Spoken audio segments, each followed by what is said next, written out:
the Iranian hostage crisis. Do you ever hear from any of the hostages? Oh, yes, quite often. As a matter of fact, when I go on a book tour, usually one or two of the hostages on the book tour will send word ahead of time they want to meet me behind the scenes.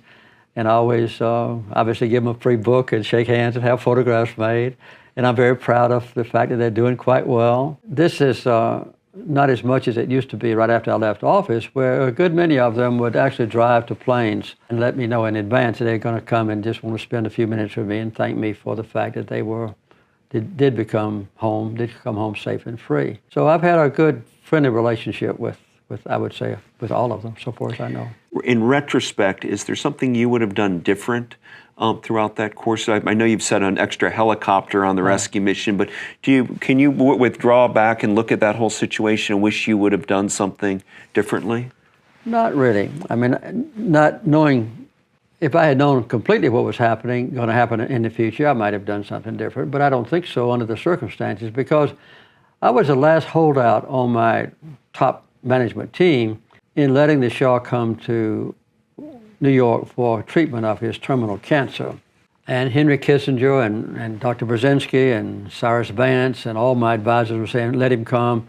It's a humanitarian thing to do. And so I contacted the president and the prime minister of Iran. And I told them that I was contemplating letting the Shah come to New York for treatment. And I wanted assurance from them that they would protect Americans who were over there. At that time, there were about 8,000 Americans in Iran working in different forces, including 66 members of the embassy staff.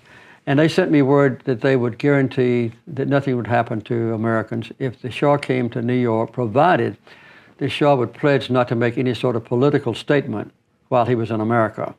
And the Shah did give me that assurance. To the surprise of me, and I think to the surprise of the president and prime minister of Iran, I think it was Yazdi and Bakhtiar, if I remember their names right, the militants took our hostages over. And when the Ayatollah, after 3 days, supported the capture and holding of the hostages, then both president and prime minister resigned in protest. But that was just the beginning of a long ordeal where they held the hostages. So I don't really believe that I would have done anything differently. The main advice I got was to attack Iran, to bomb Iran and so forth. But I was convinced then, and still am convinced, that had I done so, I would have killed maybe 10,000 innocent Iranians, and they would immediately have executed our hostages. So I'm glad I held out on that.